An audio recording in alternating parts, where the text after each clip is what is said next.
Misteri Prabu Siliwangi, raja paling sakti di tanah Jawa. Sedulur-sedulurku, bagi masyarakat Sunda atau Jawa Barat, siapa yang tidak mengenal nama Prabu Siliwangi, raja Pajajaran yang identik dengan harimau putih itu, dikenal sebagai salah satu raja sakti yang pernah dimiliki oleh negeri Pasundan.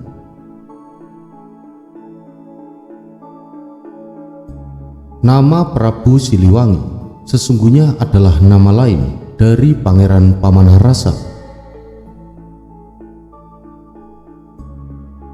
Dalam kitab Swasit dikisahkan bahwa Pangeran Pamanarasa merupakan putra mahkota dari Prabu Anggararang yang menguasai kerajaan Gajah. Pangeran Pamana kemudian melanjutkan kepemimpinan ayahnya Prabu Anggararang sebagai Raja Gajah.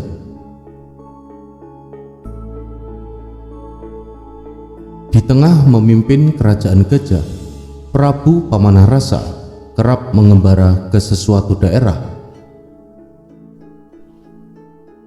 Di dalam salah satu pengembaraannya, Prabu Pamanarasa dihadang oleh siluman harimau putih di hutan yang terletak di daerah Majalengka. Pertempuran pun tidak terelakkan. Prabu Pamanarasa dan siluman harimau putih yang diketahui memiliki kesaktian tinggi bertarung sangat sengit. Namun, kesaktian Prabu Pamanarasa berhasil memenangi pertarungan dan membuat siluman harimau putih tunduk kepadanya. Dengan tunduknya siluman harimau putih, maka meluaslah wilayah kerajaan Gajah. Prabu Pamanarasa pun selanjutnya mengubah nama kerajaannya menjadi Kerajaan Pajajaran. Kerajaan Pajajaran yang berarti menjajarkan atau menggabungkan kerajaan Gajah dengan kerajaan harimau putih.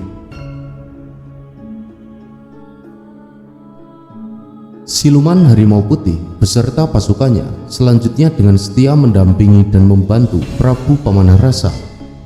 Salah satunya saat kerajaan Pajajaran menundukkan kerajaan Galuh, siluman harimau putih juga turut membantu Prabu Pamanarasa saat kerajaan Pajajaran diserang oleh kerajaan Mongol.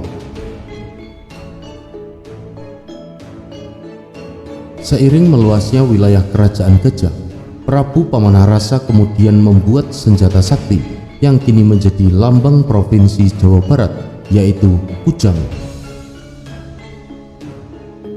Senjata itu berbentuk melengkung dengan ukiran harimau di gagangnya. Ukiran harimau di gagang kujang konon sebagai pengingat terhadap pendamping setianya, siluman harimau putih. Lalu kapan Prabu Pamanarasa menggunakan nama Prabu Siliwangi? Nama itu dipakai setelah beliau memutuskan untuk memeluk agama Islam sebagai syarat menikahi Nyi Ratu Subanglarang yang merupakan murid dari Syekh Kuro.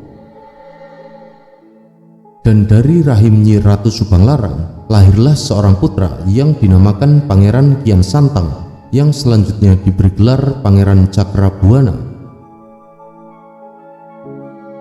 Selain itu, Nyi Ratu Subanglarang juga melahirkan seorang putri yang diberi nama Rara Santang. Rara Santang kelak diketahui menjadi ibunda salah satu wali dari 9 wali di Nusantara, yaitu Syarif Hidayatullah atau biasa dikenal dengan Sunan Gunung Jati. Lalu bagaimana selanjutnya kisah Prabu Siliwangi? Prabu Siliwangi sendiri tidak diketahui akhir hidupnya. Banyak yang meyakini jika Prabu Siliwangi bersama siluman harimau putih atau Maung Bodas menghilang dan memindahkan kerajaan Pajajaran ke alam gaib. Dalam legenda ini juga disebutkan sebelum benar-benar menghilang, Prabu Siliwangi meninggalkan pesan atau amanat kepada para pengikutnya. Amanat yang dikenal dengan Ugo Wangsit Siliwangi ini diantaranya memuat pesan Siliwangi mengenai masa depan, wacana Pajajaran di masa depan. Dari mulai hari ini, Pajajaran hilang dari alam nyata, hilang kotanya, hilang negaranya. Pajajaran tidak akan meninggalkan jejak selain nama untuk mereka yang berusaha menelusuri. Sebab bukti yang ada akan banyak yang menolak, tapi suatu saat akan ada yang akan mencoba supaya yang hilang bisa ditemukan kembali. Bisa saja, tapi menelusurinya harus memakai dasar.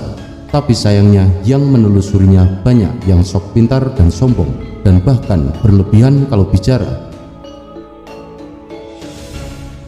Setelah menyampaikan pesan, Prabu Siliwangi kemudian ngahyang. Salah satu bunyi wangsik yang populer di kalangan masyarakat Sunda. Kalau aku sudah tidak menemanimu, lihat saja tingkah laku harimau. Hal ini salah satunya yang mendasari keyakinan bahwa Prabu Siliwangi telah bersalin rupa menjadi harimau. Sebagian pendapat menerangkan harimau di sini tidak bermakna harfiah, melainkan lebih merujuk karakter harimau yang diidentifikasi sebagai pemberani dan menyayangi keluarga. Poin kedua dari karakter itu, yaitu menyayangi keluarga, dikaitkan dengan pilihan Prabu Siliwangi yang konon memutuskan untuk mundur dan tidak meladeni pasukan Islam karena menghindari pertumpahan darah. Alasannya, pengejaran itu dipimpin oleh Kian Santang, salah satu keturunan Prabu Siliwangi.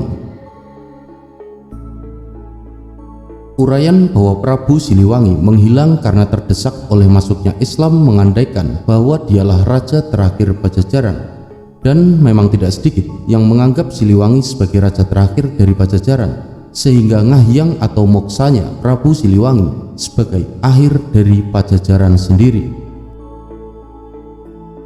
Fakta-fakta ini tentu saja tidak sesuai dengan legenda Prabu Siliwangi yang digambarkan sebagai Raja Pakuan Pajajaran, penghabisan yang ngahyang dan kemudian melahirkan simbol mau. Ada rentang waktu yang cukup panjang antara Sri Baduga Maharaja dengan berakhirnya kerajaan Pakuan Pajajaran. Artinya, ada periode sasik yang gamblang untuk memetakan betapa berakhirnya masa hidup Prabu Siliwangi bukanlah akhir dari Pajajaran. Matur sembah nuwun sedulur-sedulurku telah menyimak, dan jangan lupa untuk bisa meninggalkan jejak-jejak di kolom komentar. Mugi rahayu sagung dumadi.